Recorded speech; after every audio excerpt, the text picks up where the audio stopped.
Welcome back to the Zombie Tactics channel. Today talking about, what is it? It's part 9 of the series, Lifestyles of the Fat and Fabulous. Oh no, wait, different channel. This is episode 9 of food prep for the lazy, late, and cheap. Today we're going to be talking about water for your intermediate stage needs. The intermediate stage meaning that it's been at some time since the hurricane, the flood, the natural disaster, the, I don't know, aliens are attacking, zombies, because this is the Zombie Tactics channel, and you've decided, all right, we're past the stage where we think anything's going to go back to normal. We know it's kind of not going to go back to normal for a little bit. We may be gone through our initial stores of food and maybe the water that we put away for an initial problem, and now we're moving into an intermediate stage. That's going to be somewhere between 3 days and maybe as long as 2 weeks, depending upon how you've done your short-term preparations. We've talked about how to get food in place. Now we're going to talk about water.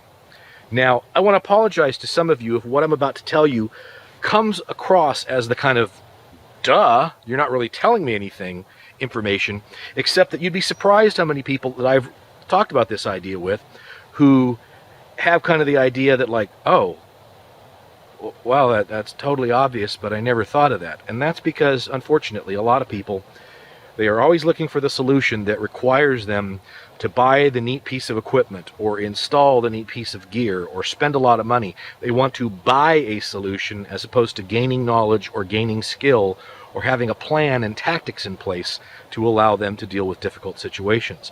My preference is always to have the skill, the knowledge, the plan, the tactics, and the mindset in place far before I start worrying about my choices of equipment, because that will do me well no matter what equipment I end up with. This is no different. So what I'm going to tell you about water in the intermediate stage is, guess what? Rather than doing all this stuff about where you're worried about having a rain collection system and a cistern and you get the backhoe and you're digging it in the backyard, heck, you may be living in an apartment complex right now and you don't even know, you don't even have a backyard. You're not going to be able to get anything like that going. You can't put up a rain collection system. I mean, that's a large percentage of the American population is urban right now. I'd like those people to survive too. God bless you if you got an acre of land like I do or more. But let's talk about something a little bit more practical and a skill and a mindset that you can have in place to help you deal with this. Well, what am I talking about? If you want to have water in the intermediate stages of a disaster or a zombie outbreak or whatever, maybe the most important thing for you to do is, first of all, know where the water is. Duh. People don't think about things like, there's a swimming pool in my backyard. That 70% of that water will be in there year-round just based on the natural water flow, and frankly it overflows for a good part of the year. And my neighbors have swimming pools, and every high school in America just about has a swimming pool. And where are the rivers? Where are the lakes? Where are the streams? Where are those? Do you know? I bet a lot of you who have already thought about plans for putting in, complicated pieces of equipment and wondered, how am I going to afford this? And I don't have time to do it. You don't even know where the water is. Where are the public fountains in the front of the office building? Now that stuff isn't going to go away right away, and if you know where it is, that's a source of water that you can go up to with a hydration bladder or a bucket or a bunch of gallon jugs, and you can get that water. If you're staying at home, great. Get on Google Maps. Listen, lazy, late, cheap, lazy. You're sitting at your computer. Get on Google Maps. Take a look at the satellite view. Take a look at everything in your neighborhood, and maybe in an area out to about 2 miles, because that's the furthest you'd want to walk, and maybe cars are a little hard to come by and you want to conserve the gas. Figure out where all the water is. Now you may have to contend with other people for that water, but you may be able to work out arrangements with some people, like saying, hey, you've got a really big swimming pool. We haven't had any community services for a while back, and the water's run out of the pipes. I've got a filtration system.